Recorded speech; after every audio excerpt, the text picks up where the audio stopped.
Mesdames et messieurs, salut à tous et à toutes. Bienvenue à votre rendez-vous habituel de l'autre journal pour parler de l'actualité sociopolitique telle qu'elle se déroule au Togo. Aujourd'hui, essentiellement, on va parcourir les grandes lignes de la déclaration de politique générale que le Premier ministre reconduit comme Selam Klassou a présenté devant l'Assemblée nationale. C'était le 25 janvier dernier. Faut-il parler du rechiffré? Pour nous accompagner dans ce décryptage, Ferdinand Haïté, il est le directeur de publication du journal Alternative. Isidore Kouonou, il est le rédacteur en chef. Messieurs, merci d'être là. Merci. Merci Claver. S'il fallait parler du bilan du gouvernement Klassou 1, que diriez-vous, Ferdinand? C'est très difficile à appréhender parce que d'abord pour parler du bilan, il faut qu'on ait des chiffres, il faut qu'on ait des éléments entre nos mains. On n'en a pas eu. Il faut rappeler que l'actuel Premier ministre, dans son premier passage à la primature, a fait, je crois, plus de 3 ans.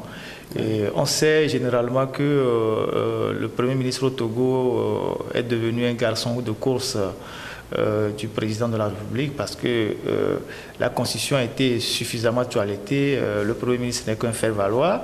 Et on l'a vu dans tous les exercices passés que Klassou passait tout son temps à tourner les pouces à la primature. Je crois qu'il y avait même des ministres au gouvernement qui ne répondaient pas de lui, qui rendaient directement compte au président de la République. Il est sorti quelques rares fois, je crois, envoyé par ici, par là, pour représenter le président de la République. Globalement, moi, je ne sais pas s'il y a véritablement un bilan, parce que tous les problèmes sont toujours là. On a connu la crise des enseignants, il y a eu une accalmie, mais depuis quelques jours, on entend dire que ces enseignants sont encore très révoltés parce que ce qui leur a été promis n'a pas été réalisé. On a les problèmes de corruption, on a les problèmes des infrastructures, on a les problèmes politiques, les réformes. Donc, globalement, il n'y a pas de bilan à défendre. Mais pourtant, le chef de l'État, Konya Singé, lui a renouvelé sa confiance. Oui, oui, ça c'est, ils sont visiblement dans leur logique, c'est la logique du système RPT uni. On reconduit toujours les mêmes qui font les dégâts. Vous savez que Klassou, c'est le Premier ministre le plus soumis aujourd'hui, et donc celui qui est au palais de la Marina a intérêt à le garder. Un homme politique m'a dit, Klassou lui-même, il est béatement satisfait de son poste et peut-être qu'il n'imaginait pas arriver jusqu'à ce niveau. Bon, voilà. Et je pense que le reconduit n'est pas un scandale ou ce n'est pas une surprise. Il faut qu'il continue dans sa mission, celle d'être là, mais d'être un homme effacé au profit du président de la République. Isidore, et pourtant, quand vous lisez bien son discours programme qu'il a présenté devant l'Assemblée nationale le 25 janvier dernier, on a l'impression que c'est un discours, c'est une présentation à la fois des acquis et de projections. Donc, on a l'impression que Selam Klassou a un bilan à défendre et compte continuer. Oui, un bilan à défendre, moi je ne crois pas, parce que le 25 janvier dernier à l'Assemblée nationale, quand vous voyez sa présentation, il n'a pas concrètement quelque chose sous la main à dire que voilà, le gouvernement a fait ceci, que le gouvernement a déjà fait ceci. Mais il a parlé de la création des emplois, la réhabilitation des routes, etc. Écoutez, ce sont des bilans. Quand nous parlons de tout cela, on sait ce que c'est. Aujourd'hui, le problème, le scandale de la route de Lomé-Enfouin-Vaugan refait surface aujourd'hui. Prenons par exemple le domaine des réformes. Klassou avait promis en 2015, quand il était nommé devant cette Assemblée nationale, que les réformes seront faites durant son mandat à la primature. Jusqu'à aujourd'hui, on continue de parler de ces réformes. Ces réformes n'ont pas été faites, alors que le pouvoir avait promis qu'après l'élection présidentielle de 2015, ces réformes seront faites. Est-ce qu'ils ont promis aux partenaires? Est-ce qu'ils ont promis aux ambassades? Est-ce qu'ils ont promis aux facilitateurs, ces présidents qui étaient là cette année-là pour défendre le régime et qu'on a proclamé ces résultats de cette législative 2015 dans la précipitation? Aujourd'hui, les réformes sont encore là, on ne l'a pas fait, et c'est ça qui pose encore problème sur le plan. Donc, selon vous, si on comprend bien, il n'y a pas de bilan à défendre. Non, Classo n'a pas de bilan à défendre. Est-ce que ce n'est pas surréaliste de le dire ainsi? Qu'est-ce qu'on a aujourd'hui sous la main pour dire qu'en 3 ans, la primature, il a son gouvernement a pu faire ceci, il a fait cela. Rien n'a bougé. Oui, il l'a dit tout à l'heure. Si on prend le secteur de l'éducation, c'est une catastrophe là-bas. Hein? Prenons le secteur de la santé, ça n'en parlons plus. Donc quel bilan il peut défendre aujourd'hui devant le... Alors parlons toujours du Premier ministre qui est reconduit, je veux parler de Selom Classo, avec son gouvernement 2. On a fait beaucoup de projections, on a rassuré les parlementaires, on a rassuré l'opinion togolaise, surtout autour des réformes qui revient, une question qui revient toujours. Et maintenant, cette année, Selom Classo a rassuré, on fera les réformes parce qu'il projette faire les locales. Donc ce qui est sûr, Classo fera les réformes cette année. Vous y croyez? Peut-être qu'ils feront les réformes à leur manière, maintenant qu'ils sont totalement maîtres de l'Assemblée nationale. D'abord, il faut souligner la manière rocambolesque dont ce gouvernement a été formé, avec les violations des dispositions de la Constitution et tout ce que vous savez. Le gouvernement qui a été formé en plusieurs étapes, les gens étaient... Une première liste est sortie, après on a couper certaines prérogatives ici, collées à d'autres ministères.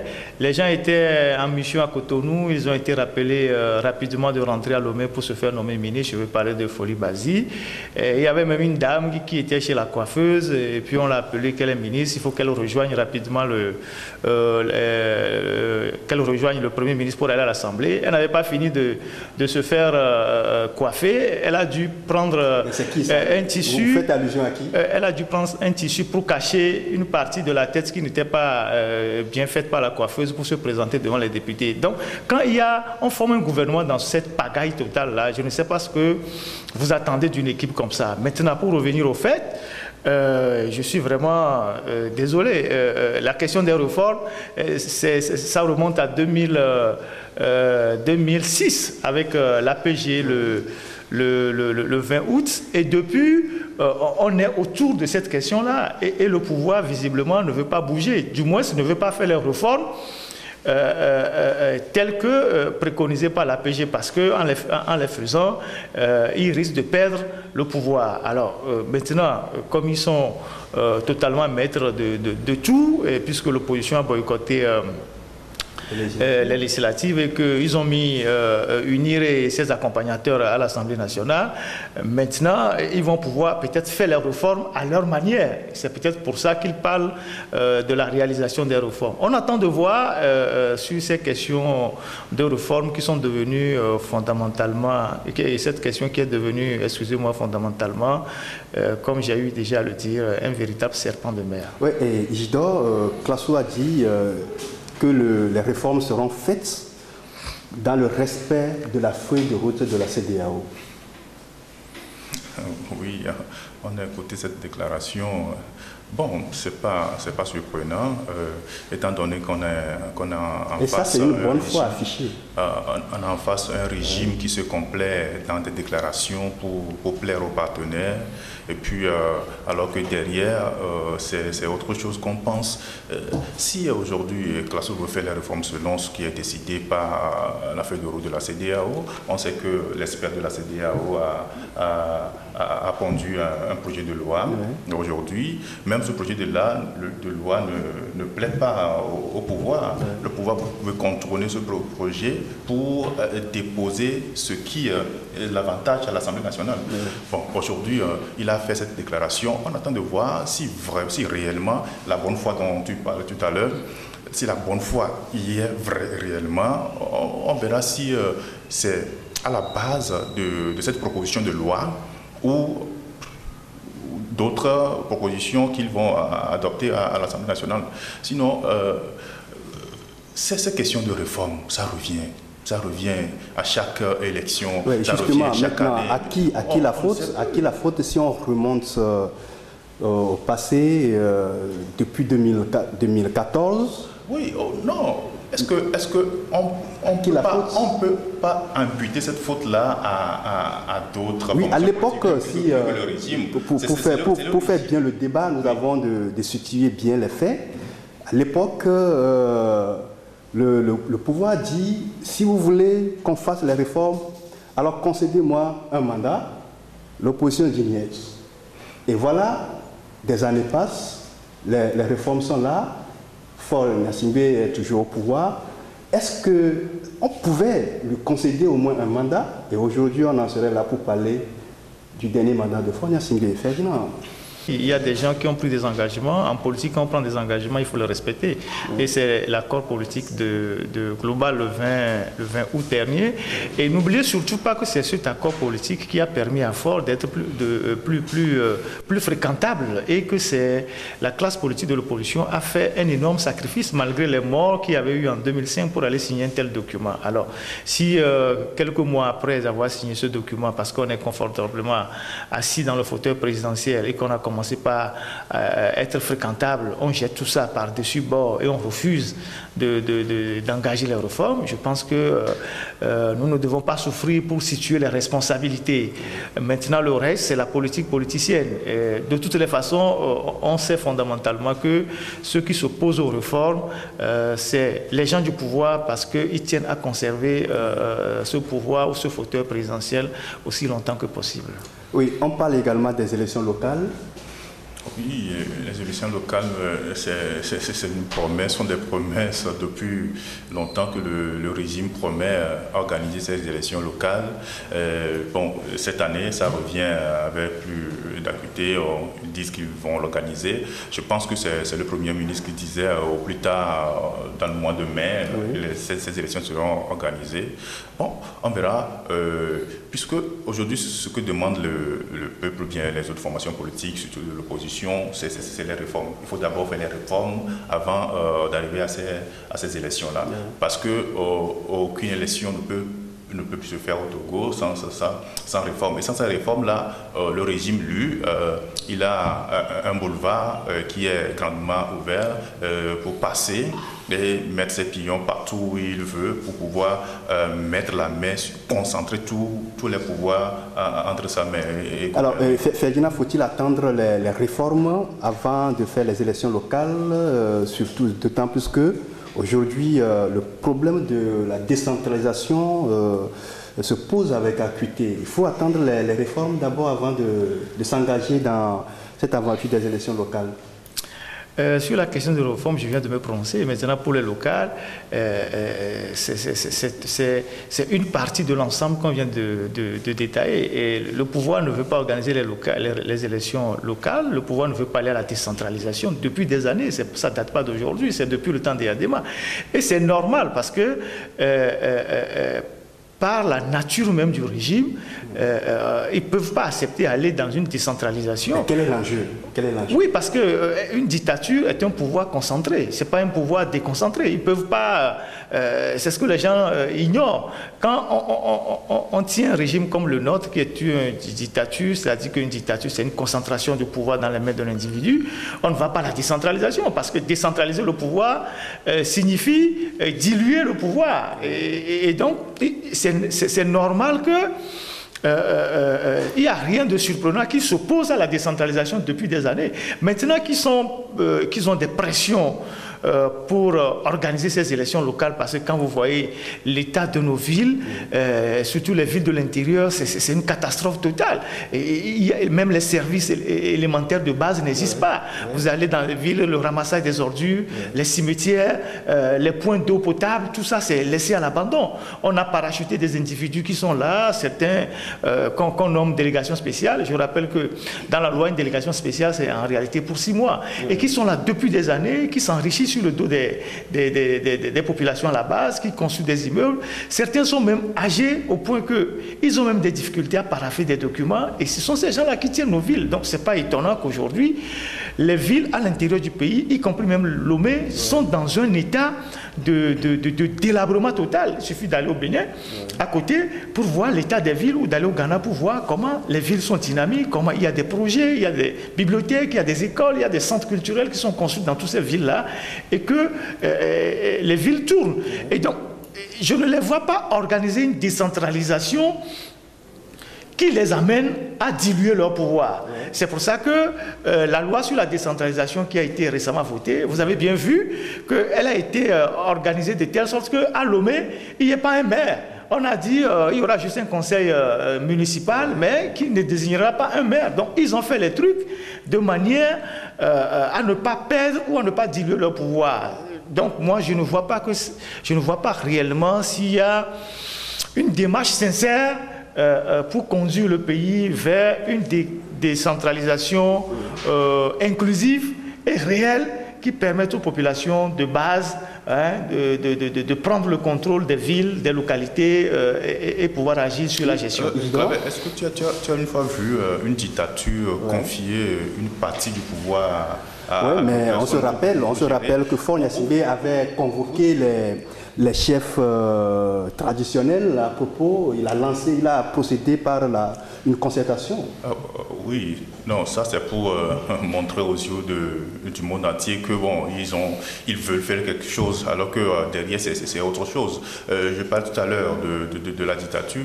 Vous voyez ce qui est arrivé à l'UFC, qui a signé un accord avec le régime. Mais ça n'a rien à voir avec la décentralisation. Non, puisqu'on parlait de la dictature qui veut concentrer tous les pouvoirs dans ses mains. Voilà, c'est ce dont nous parlons. L'UFC, à l'époque, était dans l'euphorie parce qu'il va partager le pouvoir avec le RPT et donc promettait aux Togolais qu'en 6 mois, ils vont faire les réformes, changer la vie des Togolais. Aujourd'hui, c'est une désillusion totale. Donc, quand on parle de décentralisation, d'élections locales, c'est le régime seul qui sait ce qu'il veut faire avec tout ça là. Donc, il faut comprendre aujourd'hui que Faure Gnassingbé, le régime de Faure Gnassingbé, ne veut pas lâcher le pouvoir comme lui-même sait le dire. Oui. Papa nous a dit de ne pas laisser le pouvoir. Maintenant, dans son discours programme, Classou, le Premier ministre Classou, a réaffirmé la vertu du dialogue et d'ouverture. Ferdinand, vous pensez que ces élections locales ou ces réformes se feront dans un esprit d'ouverture? Est-ce qu'on va convoquer les partis parlementaires, les partis extra-parlementaires pour poser clairement le problème et en discuter?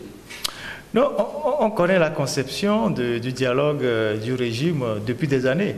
Le dialogue, c'est que vous acceptez ce que nous voulons et le reste, faites comme vous voulez. Si vous voulez protester, nous on a les fusils, on a les militaires, on vous gaze, on vous mate et puis bon, on envoie certains de vos jeunes en prison. Ça a été toujours la logique. Donc, quand on dit esprit d'ouverture, je ne vois pas ce que c'est, puisque on vient de sortir d'un long dialogue piloté par la CEDEAO et même assister d'autres organisations, même les points élémentaires sur lesquels le régime pouvait même faire des concessions, le régime a refusé de le faire. Alors de quel esprit d'ouverture on est en train de nous brandir, parce que Selom Classou fait partie des gens qui sont les plus comment je dirais, qui sont de la vieille garde, qui pensent que le pouvoir doit rester dans leurs mains ad vitam aeternam.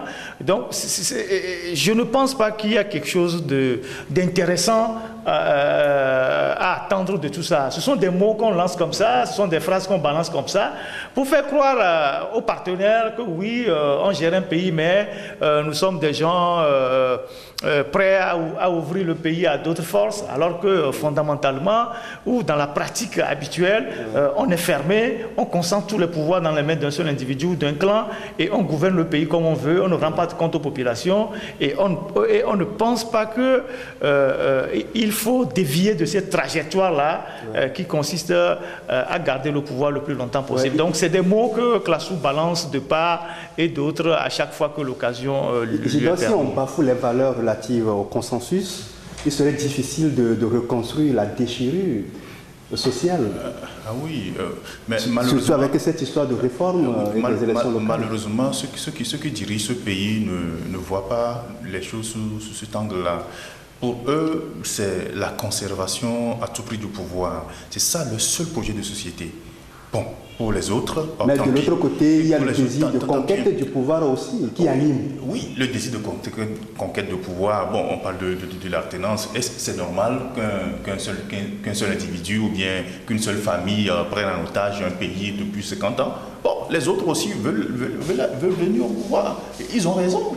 Ils ont raison. Je ne pense pas que les Togolais jugent l'opposition parce qu'elle est animée de cet esprit, je ne sais pas comment dire ça, un esprit vindicatif ou bien un esprit, je ne sais pas, d'arriver au pouvoir coûte que coûte. Non, mais ceux qui tiennent le pouvoir d'une main de fer, c'est eux qu'on accuse aujourd'hui.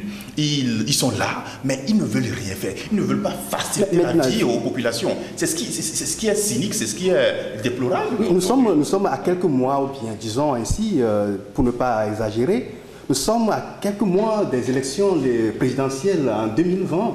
2027. Demain, maintenant, il faut faire les réformes. Cela va baliser la voie à une élection pacifique.